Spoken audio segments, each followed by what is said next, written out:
दोस्तों, आज आपके लिए एक दुख भरी कहानी लेकर आए हैं। पूरी कहानी पढ़ने के बाद आपको ये कहानी कैसी लगी हमें कमेंट करके जरूर बताएं। धन्यवाद।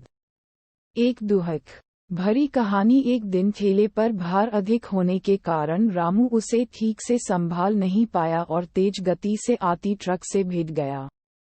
अगले ही पल उसकी मौत हो गई और उसके पीछे रह गई उसकी पत्नी जानकी और दो छोटे छोटे बच्चे गुड्डी और गुड्डू। एक तरफ रामू का अंतिम संस्कार किया जा रहा था और दूसरी तरफ उसके बच्चे बिलख रहे थे। नहीं इसलिए नहीं कि पापा मर गए थे, वे तो भूख से बिलख रहे थे। उन्होंने कई दिनों से पेट भर खाना नहीं खाया था और आज तो मुंह में एक निवाला भी नहीं गया था, सो भूख से रोए जा रहे थे। माँ माँ, कुछ खाने को दो न। माँ, बड़ी भूख लगी है माँ, कुछ दो न। कोई पत्थर दिल भी इस दृश्य को देखकर पसीज जाता। पड़ोसियों को भी दया आ गई, अगल बगल से खाना आ गया। बड़े दिनों बाद आज गुड्डी और गुड्डू पेट भर के खाना खा रहे थे। अजीब विरोधाभास था।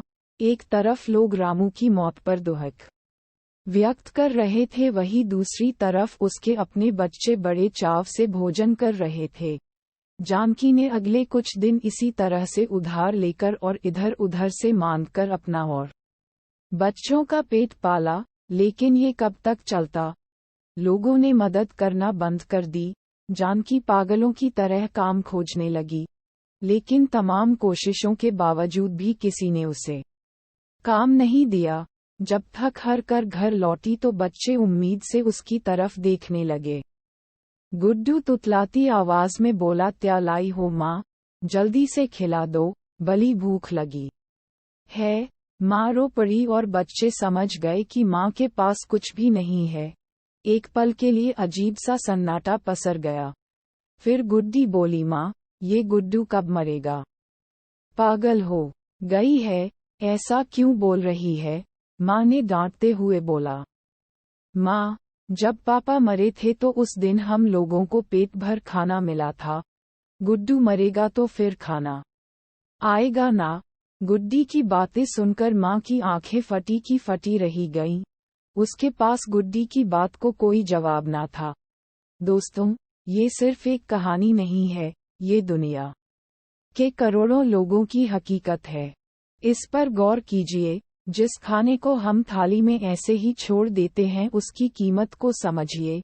बचपन से हमें अन्न का आदर करना सिखाया जाता है, लेकिन चूंकि हमने कभी असल भूख नहीं देखी होती इसलिए हम उसका आदर करना नहीं सीखते।